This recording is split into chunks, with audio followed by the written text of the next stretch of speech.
Hi guys, welcome back to my channel. For those of you who are new, welcome. My name is Amanda and I do videos about my real life, provide tips and advice, really just a little bit of everything. So feel free to hit that subscribe button if you have not already. Today I want to share what my savings rate is. So I am super excited to share this with you, and it's just because I calculated it last night and I just feel proud. Really, I don't want to come off as bragging in this video. I just kind of want to share what my savings rate is and how I got there. Again, if you have not been following me for a while, just know that we still live with our parents, so there's a lot of money that we're saving. So I think that's a reason why our savings rate is kind of on the higher end right now, and as it should be. I shouldn't be spending a ton of money for no reason. So I think my savings rate right now is reasonable for living at home. So obviously if you're paying rent or a mortgage, like, your savings rate might be totally different. I just want to share my savings rate as someone who still lives at home and maybe just give you an example of what that might look like. When I was trying to calculate my savings rate, I saw that it could vary based on, what you're trying to calculate. Really, it's how much out of your income that you are saving. Some people could use their gross income, some people could use their net take-home pay. Some people qualify savings as different things. So I just kind of want to share how I calculated mine and exactly how much I am saving. And I'm not going to go into actual amounts. I'm going to stick with percentages, but I think this will kind of help put that into perspective for you guys. Let's get into it. How I calculated my savings rate is I basically took my gross income and used that as the income amount instead of net income.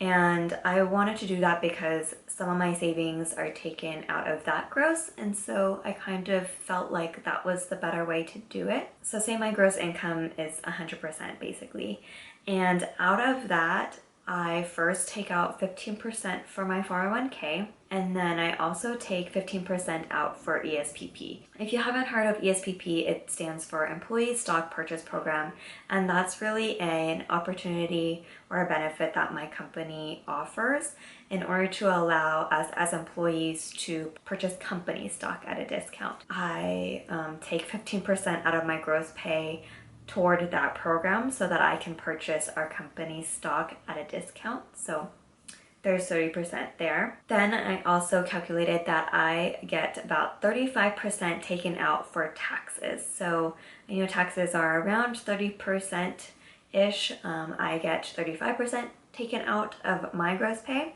After that, I try to save about 20%, and I either put that towards a savings account, a high yield savings account, obviously, which if you have not watched that video, I'll link it up here in the cards. Definitely switch to a high yield or high interest savings account. Again, 20% will either go to my high yield savings account or I will put it in investments. I consider that savings because it either goes to a short-term savings account or long-term investments, which I still consider savings for the future, or long-term savings. And then because we live at home, I'm only spending about 15% of my gross pay on expenses, and ideally I'd like to stay under 15%. If I hit under 15%, that means I can contribute more to either my savings or my investments. So that 20% going towards savings or investments, that can vary based on month, but my minimum I would like to put away is 20%,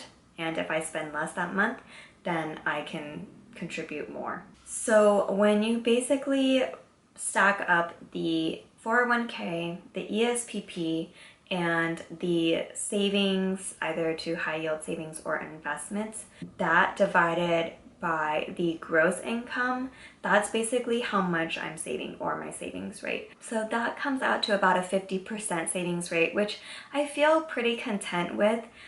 Since we're living at home, we don't have to pay rent or a mortgage or a lot of their groceries and bills and stuff like that. So I think I feel happy that I'm able to save that amount right now. Obviously it'll change if our living situation changes, but for now, living at home, my savings rate is 50%. I hope that gives you an idea of how to calculate savings rate, or gives you something to look at as an example.